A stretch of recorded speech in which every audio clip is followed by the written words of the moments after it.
ito, kahapon po, gaya ng sinabi ko po, nagsampa po ng petisyon ito kung mga abogado mula sa Davao City, ano? Pinangunahan po ni Attorney Bobby Torion at Attorney Delgra, no?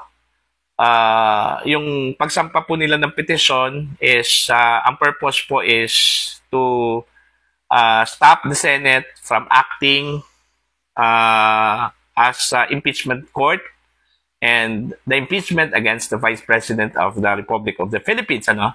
Yung grounds po nila, mga kabida, na inilatag po nila ay, unang-una po, yung verified complaints daw ay depektibo at saka questionable, ano?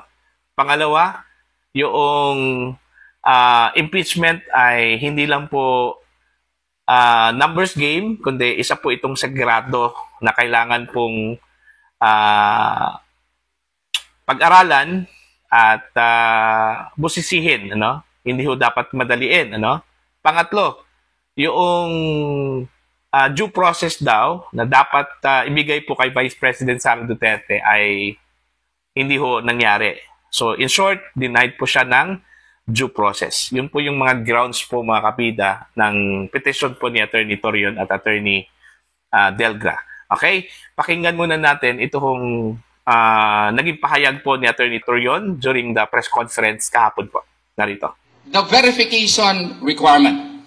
If you will read Article 11 of Section 3 of the 1987 Constitution, if they base it on Section 5, that if they have the one-third vote of the House of Representatives, please read it in the 1987 Constitution, that in case the verified complaint, so meaning, before you talk about trial in the Senate forthwith, you must see to it that there was proper verification, because the law Constitution requires in case of verified complaint.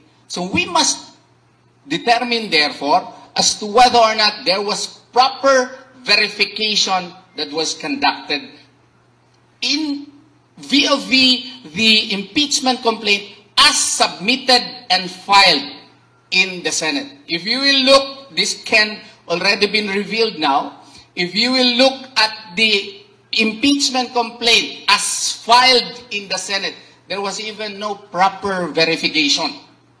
Who signed it? It was only the Secretary General who subscribed it, who stated among others that this was subscribed before him. Is that the proper verification? And besides, even a mathematical computation, 215 congressmen who did not have any idea at all as to what was the subject matter of the caucus as of 10:15, 10:30, 10:45 a.m. And then by 3:15 in the afternoon, they already accordingly added it as additional reference of business. Okay? So they only have 3 hours within which to look at the complaint, verify all the attachments to the complaint. Even if you will, we counted it, they would only have about 1 minute and 2 seconds, no, to finish it all, if we believe them. Now, can you understand anything in 1 minute and 2 seconds? No? Ang kapal-kapal ng impeachment complaint. Why? Because an impeachment complaint is not a rote process. It is a process which is sacrosanct. Why? Because this is not merely a numbers game. And as a matter of fact, if you will base it in Gutierrez versus House of Representatives, the Supreme Court was in relation with Francisco versus House of Representatives. The Supreme Court was emphatic in saying that this is a sacrosanct process, that the impeachment process should not be only considered as a numbers game to be used by Congress in order to crucify high public officials. No? And then third, there was violation of due process. Why violation of due process? The Vice President was denied prior notice and hearing prior to the filing of this fourth complaint. Okay? She was never informed beforehand that this new complaint is going to be filed against him. It is basic in our 1987 Constitution that no person shall be deprived of life, liberty, or property without due process of law. How much more in an impeachment complaint which would seek a high government official elected by 32,208,417 votes. This is 32 million including our votes, which are going to be discarded, which are going to be marginalized or erased simply because of the unilateral actions of 200 individuals who think that they are above the law.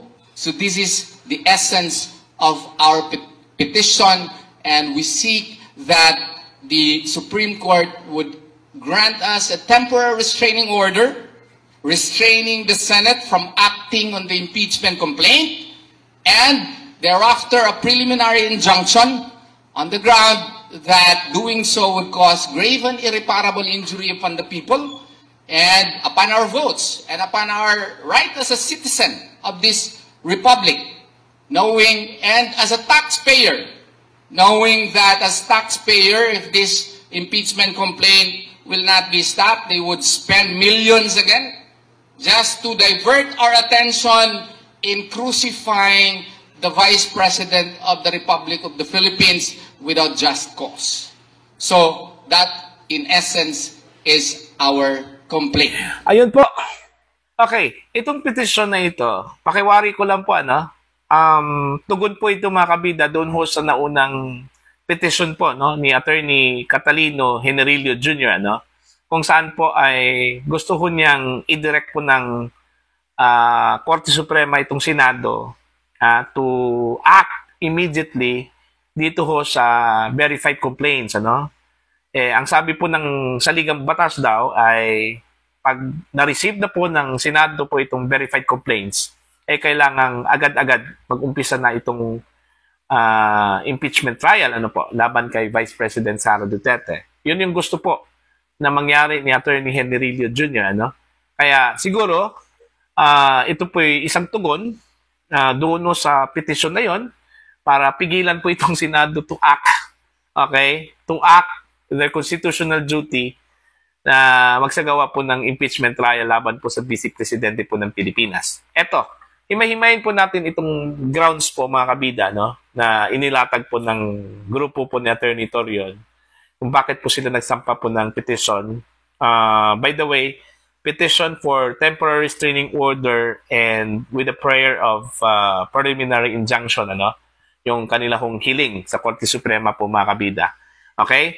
Now, yung unang ground po na sinite po ni Attorney Torion yung questionable and defective verified complaints. Ang sabi po niya doon mga kabida, imposible ho raw na nabasa at intindihan kagad ng mga kongresista, lalong-lalo na po ito hong 215 congressmen na pumirma ho doon sa impeachment complaints. Kung tutuusin yung time element po, maliit lang po, diba?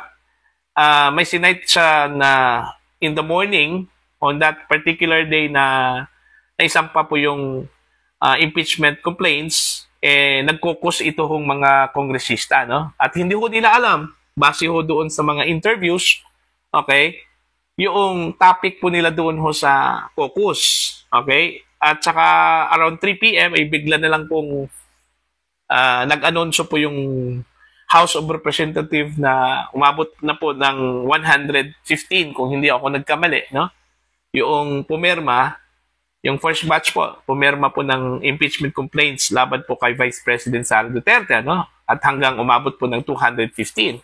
Ang masaklap po dito mga kabida, doon po nila nalaman na meron palang pang-apat na impeachment complaints na hindi ho na-anunsyo bago ho naisampa po itong complaints, laban po kay Vice President Sara Duterte. Unang-una po, kailangan po ng due process po itong Vice President according to Attorney Terion, ano?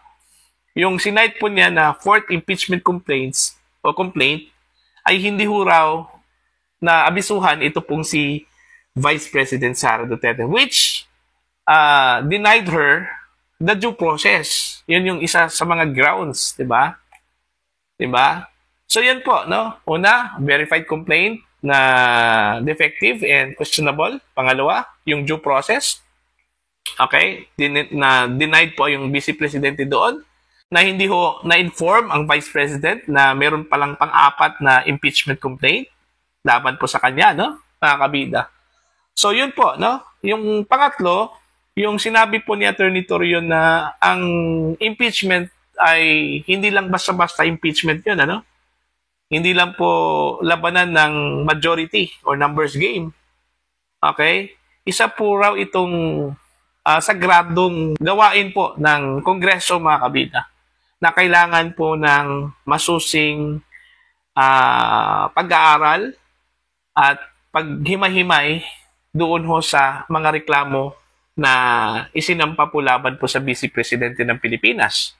Okay? Remember, according to Attorney Torion, ang bumoto po kay Vice President Sara Duterte ay nasa 32 million. Okay? Samantalang, nasa 215 lang po yung gusto hong tanggalin, okay? Sipain, ito hong si Vice President Sara Duterte as Vice President of the Republic of the Philippines. Ano?